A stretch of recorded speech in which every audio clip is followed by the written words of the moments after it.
Good morning, YouTube. Want to go over a subject that might be controversial to some people.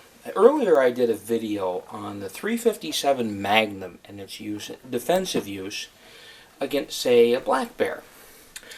Well, now I'm also considering, and I know some people are not going to want to think about this, the 9mm for defense on bear.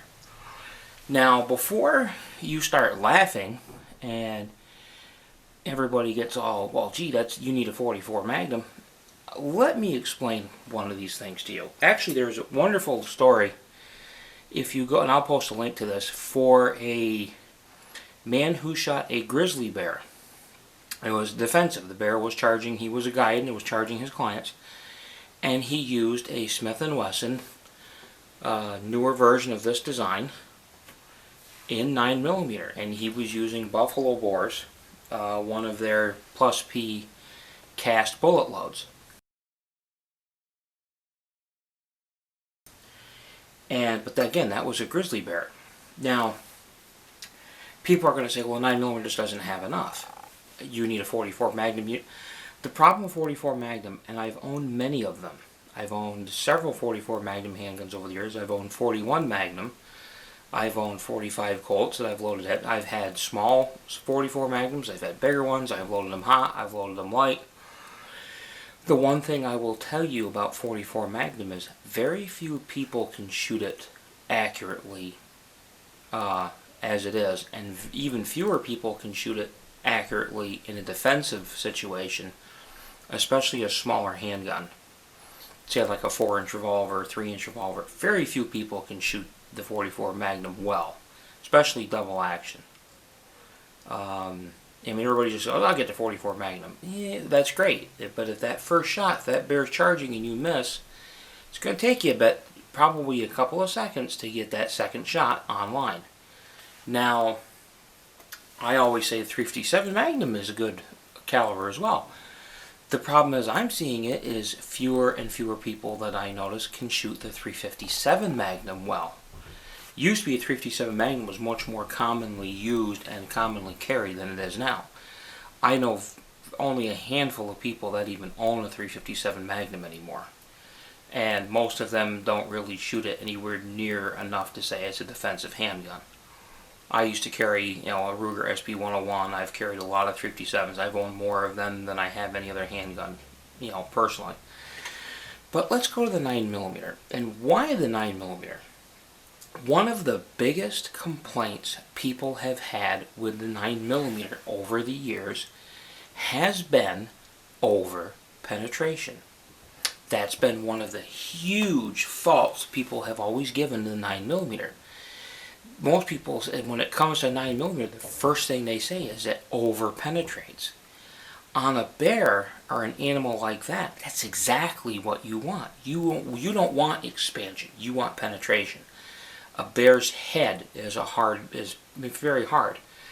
You've got to get through bone. You've got to get through a 9mm, say at 1,200 feet per second out of a decent handgun. 1150, 1,200 for a decent load is really not that much farther off than a 357 Magnum at, say, 1,300 feet per second. Now, the bullet weight is different.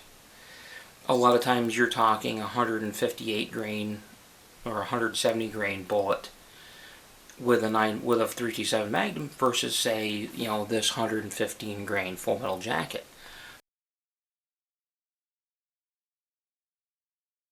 But most people can shoot this more accurately and get a couple of faster second follow-up shots, if need be, than with, say, a 357 Magnum. So I've been looking more and more at this, and of course you can get cast bullets for these. You can either order them loaded like Buffalo Bore does, or you can buy them and try to make sure they run in your handgun. Always test to make sure if you do hand load.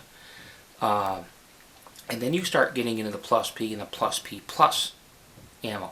It's like this older gun here. This isn't Smith & Wesson Model 39. I would probably not have an issue running plus P in this. I might be a little hesitant for the plus P plus. These older guns, even though they had an alloy frame, they are rated fairly well. It's not like they're, say, a Sky or some of these little guns that even my Beretta Nano is plus P rated for 9mm. You know, like a Glock. A Glock will handle every 9mm you can throw at it. They'll handle plus B and plus B plus. I'm not sure of all the ratings of some of the other handguns, but I do know a Glock will take pretty much whatever you can put through it as far as a 9mm. What it does do to a gun, any gun, is it does shorten the life of it a little, not a lot, unless you constantly shoot that and nothing else. To me, it's like any other carry load. You need to practice with it before you can shoot it, you know, and carry with it. But, you know, thinking back on the whole 9mm, and even if you look at the ballistic test, even some of these subcompacts with full metal jackets, or even hollow points, they're getting 12 inches. They're getting 14 inches out of a 3-inch barrel with hollow point. This again leads me to the 9mm. Now, would I exclusively take a 9mm? You know, some of these huge, you know, big places where you have, you know, Alaska, where you're liable to run into a large or huge bear. No, I'd probably take a 45, or even better, a 10mm. Or again, I go back to a 357.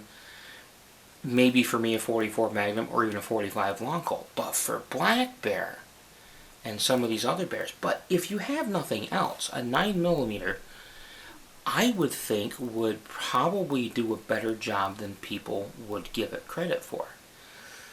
The problem is this whole mentality that the gun you have is not enough to do the job because there's something bigger.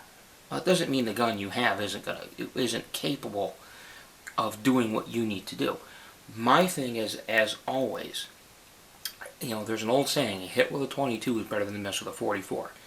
If you have a 9mm and you can shoot the 9mm well, like I can, I've had 45s, I shoot the 9mm much better. If you have a 9mm, don't be afraid to take it with you. Don't be scared to death to go out and go, well, I've got a 9mm. You know, learn to shoot it. Learn to shoot what loads you have with it.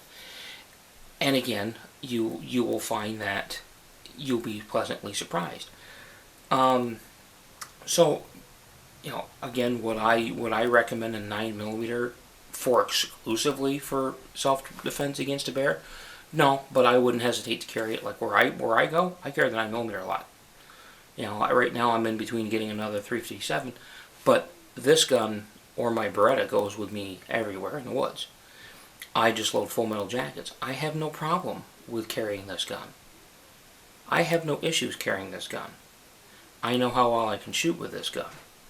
But that's something I want everybody to think about. So think about that, YouTube. Think about, is the 9mm suitable? Not the best choice, but is it a suitable choice for defense on, say, black bear? And even in some cases, and again, I will post a link to this story where this guy shot this very, very good-sized grizzly bear with nothing more than 9mm, and he did kill it quite effectively. If you look at the pictures, you will see how well it did. But I will post that, and I want everybody to think objectively and think for yourselves on this one, and then think about it. Think about the 9mm and its biggest faults over the years being over-penetration, which is the thing you need when it comes to a bear. So think about that, YouTube. Have a good day.